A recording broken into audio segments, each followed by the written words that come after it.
नांदेडमध्ये भाजपने एकाच घरातल्या 6 जणांना उमेदवारी दिली आहे। लोह्याच्या नगरपालिका निवडणुकीमध्ये घराणेशाही सुरू असल्याचा आरोप त्यावरून होतोय। नगराध्यक्षपदासाठी भाजपकडून गजानन सूर्यवंशींना उमेदवारी जाहीर केली आहे। गजानन सूर्यवंशी यांची पत्नी गोदावरी सूर्यवंशी, भाऊ सचिन सूर्यवंशी, भावाची पत्नी सुप्रिया सचिन सूर्यवंशी, मेहुणा युवराज वाघमारे, भाच्याची पत्नी रीना अमोल व्यवहारे यांनाही उमेदवारी दिली गेली आहे।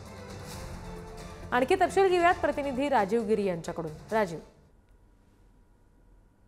घराणेशाहीला विरोध करून भाजपचा देशभर उगम झाला, त्याच भाजपमध्ये आता जबरदस्त अशी घराणेशाही या नगर परिषदेच्या निवडणुकीत आपल्याला पाहायला दिसते। नांदेड जिल्ह्यातील लोहा हे एक महत्त्वाचं ठिकाण आहे आणि या ठिकाणाहून भाजपने माजी नगराध्यक्ष आहेत गजानन सूर्यवंशी यांना पुन्हा नगराध्यक्षपदाची उमेदवारी दिलेली आहे आणि त्यासोबतच त्यांच्या कुटुंबातील एकूण 6 जणांना निवडणुकीमध्ये उमेदवारी जाहीर केलेली आहे। त्यामुळे भाजपच्या या निर्णयावर प्रचंड टीका होत आहे।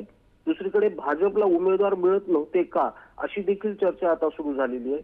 प्रत्यक्षात लोहा इथे राष्ट्रवादी काँग्रेसचे आमदार प्रताप पाटील चिखलीकर यांची यापूर्वी सत्ता होती, मात्र त्यांच्या सत्तेला सुरुंग लावण्यासाठी भाजपने घराणेशाहीला बळ दिलं अशी देखील चर्चा आता रंगलेली आहे आणि एकूणच जिल्ह्यामध्ये एकाच कुटुंबातील 6 जणांना उमेदवारी दिल्यामुळे लोहा शहर हे चर्चेत आलेलं आहे। रिद्धी जी, धन्यवाद सगळ्या तपशिलांसाठी।